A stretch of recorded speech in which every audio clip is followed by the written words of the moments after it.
ವಾಲ್ಮೀಕಿ ಅಭಿವೃದ್ಧಿ ನಿಗಮದ ಅಕ್ರಮದ ಕುರಿತು ಏನು ಇವತ್ತು ರಾಜ್ಯಾದ್ಯಂತ ಎಲ್ಲ ಜಿಲ್ಲಾ ಕೇಂದ್ರಗಳಲ್ಲೂ ಜಿಲ್ಲಾಧಿಕಾರಿ ಕಚೇರಿ ಮುತ್ತಿಗೆ ಹಾಕಂಥ ಪ್ರತಿಭಟನೆ ಆಯಿತು. ಆದರೆ ಬಳ್ಳಾರಿಯಲ್ಲಿ ಮಾತ್ರ ಇದು ಏನು ಅವಿರತವಾಗಿ ಅಂದರೆ ನಿರಂತರವಾಗಿ ಹೋರಾಟ ಮಾಡೋ ಮೂಲಕ ಏನು ಇಡೀ ರಾತ್ರಿ ಕೂಡ 24 ಗಂಟೆಗಳ ನಿರಂತರವಾಗಿ ಪ್ರತಿಭಟನೆ ಮಾಡೋದಕ್ಕೆ ನಿರ್ಧಾರ ಮಾಡಿದ್ದಾರೆ.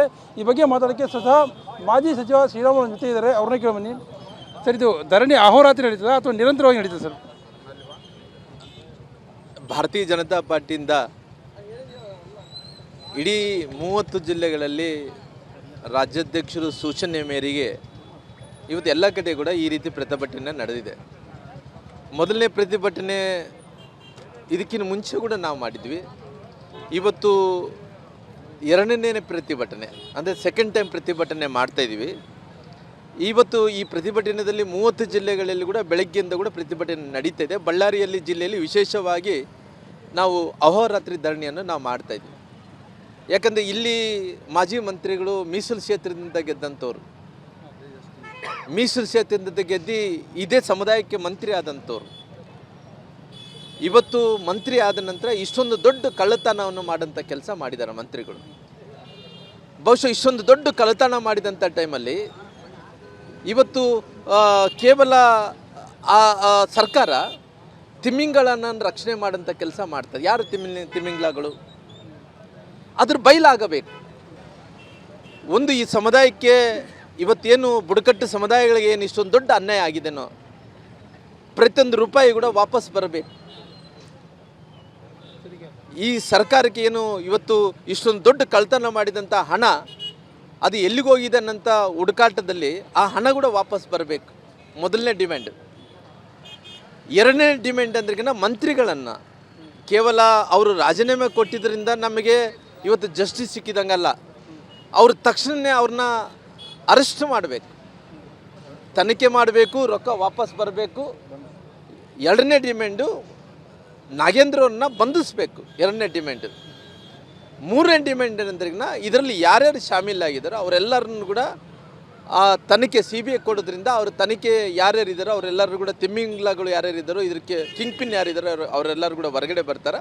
ಹಂಗಾಗಿ ಮೂರನೇ ಡಿಮ್ಯಾಂಡ್ ಅಂದರೆ ಅವರು ಅಕಸ್ಮಿತವಾಗಿ ಈ ರೀತಿ ಮಾಡಲಿದ್ರಿಗಿನ ಮುಖ್ಯಮಂತ್ರಿಗಳ ಮೇಲೆ ಕೂಡ ಅನುಮಾನ ಬರುತ್ತೆ. ಅದಕ್ಕೋಸ್ಕರ ಮೂರನೇ ಡಿಮ್ಯಾಂಡ್ ಅಂದರೆ ಇವೆಲ್ಲ ಆಗಲಿದ್ರೆ ಮೂರನೇ ಡಿಮ್ಯಾಂಡು ಮುಖ್ಯಮಂತ್ರಿಗಳು ಸಿದ್ದರಾಮಯ್ಯನವರು ರಾಜೀನಾಮೆ ಕೊಡಬೇಕು.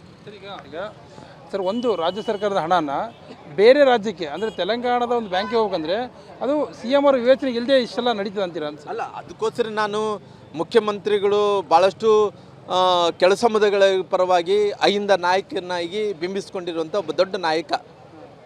ಇವತ್ತು ಇಷ್ಟೊಂದು ದೊಡ್ಡ ಭ್ರಷ್ಟಾಚಾರ ಆಗೋಂಥ ಟೈಮಲ್ಲಿ ಹಣಕಾಸಿನ ಮಂತ್ರಿಗಳು ಯಾರು? ಮುಖ್ಯಮಂತ್ರಿಗಳೇ ಹಣಕಾಸಿನ ಮಂತ್ರಿಗಳು. ಜೊತೆಲಿ ಹಣಕಾಸಿನ ಇಲಾಖೆ ಯಾರು ಸೆಕ್ರೆಟ್ರಿಗಳು, ಅವರು ಇಲಾಖೆಯಲ್ಲಿ ಬರಬೇಕಾದಂಥ ಸೆಕ್ರೆಟ್ರಿಗಳೇ ಹಣಕಾಸಿನ ಇಲಾಖೆಯ ಸೆಕ್ರೆಟ್ರಿಗಳು. ಅಂದರೆ ಇವತ್ತು ಇಷ್ಟೊಂದು ದೊಡ್ಡ ಹಣವನ್ನು ಹತ್ತತ್ರ 187 ಕೋಟಿ ರೂಪಾಯಿ ಅದು ಆಗಿರ್ಬೋದು, ನಿಗಮದಲ್ಲಿ 87 ಕೋಟಿ ರೂಪಾಯಿ ಆಗಿರ್ಬೋದು.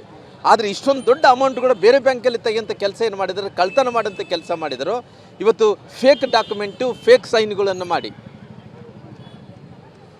ಇವತ್ತು ಇಷ್ಟೊಂದು ದೊಡ್ಡ ಹಣ ಒಬ್ಬ ಎಮ್ಮೆಕಾಯಿ ಅಂತ ಒಬ್ಬ ಹುಡುಗನಿಗೆ ಅಕೌಂಟಿಗೆ ಹಾಕುತ್ತಾರೆ ಅಂದ್ರಿಗಿನ ಇವತ್ತು ಎಷ್ಟು ಚುನಾವಣೆಗಳು ನಡೆದಂಥ ಟೈಮ್, ಲೋಕಸಭಾ ಚುನಾವಣೆಗಳಲ್ಲಿ ಈ ನಿಗಮಗಳ ಹಣ ದುರುಪಯೋಗ ಮಾಡ್ಕೊಂಡಿದ್ದಾರ, ಕಳ್ತನ ಮಾಡಿದ್ದಾರೆ ಅಂದ್ರಿಗಿನ ಇವತ್ತು ಇದಕ್ಕಿಂತ ಏನು ಸಾಬೀತು ಬೇಕು? ಅದಕ್ಕೋಸ್ಕರವಾಗಿ ಮೊದಲನೇ ಡಿಮ್ಯಾಂಡು ಪ್ರತಿಯೊಂದು ರೂಪಾಯಿ ಕೂಡ ವಾಪಸ್ ಬರಬೇಕು. ಎರಡನೇ ಡಿಮ್ಯಾಂಡು ಮಾಜಿ ಮಂತ್ರಿಗಳನ್ನ ಬಂಧನ ಆಗಬೇಕು. ಮೂರನೇ ಡಿಮ್ಯಾಂಡು ಇವೆಲ್ಲ ಆಗಲಿದ್ರೆ ಮುಖ್ಯಮಂತ್ರಿಗಳು ರಾಜೀನಾಮೆ ಕೊಡಬೇಕು. ಇದು ಮಾಜಿ ಸಚಿವ ಶ್ರೀರಾಮುಲು ಹೇಳ್ತಕ್ಕಂಥ ಒಂದು ಮಾತು. ಕೇವಲ ಸಚಿವ ಸ್ಥಾನಕ್ಕೆ ರಾಜೀನಾಮೆ ನೀಡಿದಲ್ಲ, ಹಣದ ರಿಕವರಿ ಆಗಬೇಕು. ಅದರ ಮೂಲ ಯಾರಿದ್ದಾರೆ, ಹಣದ ಕಳ್ಳತನ ಮಾಡಿರ್ತಕ್ಕಂಥ ಮೂಲ ಯಾರಿದೆ, ಅವರೆಲ್ಲರೂ ಕೂಡ ಬಂಧನ ಆಗಬೇಕು. ಇದೆಲ್ಲವೂ ಆಗದೆ ಇದ್ದರೆ ಸ್ವತಃ ಮುಖ್ಯಮಂತ್ರಿ ಆಗಿರ್ತಕ್ಕಂಥ ಸಿದ್ದರಾಮಯ್ಯನವರೇ ರಾಜೀನಾಮೆ ಕೊಡಬೇಕು ಅನ್ನೋಂಥ ಮಾತನ್ನು ಅವರಲ್ಲಿ ಹೇಳ್ತಾ ಇದ್ದಾರೆ. ಕ್ಯಾಮರಾ ಪರ್ಸನ್ ಶ್ರೀನಿವಾಸ್ ಜೊತೆ ನರಸಿಂಹಮೂರ್ತಿ, ಏಷ್ಯನ್ ನೆಟ್ ಸುವರ್ಣ ನ್ಯೂಸ್, ಬಳ್ಳಾರಿ.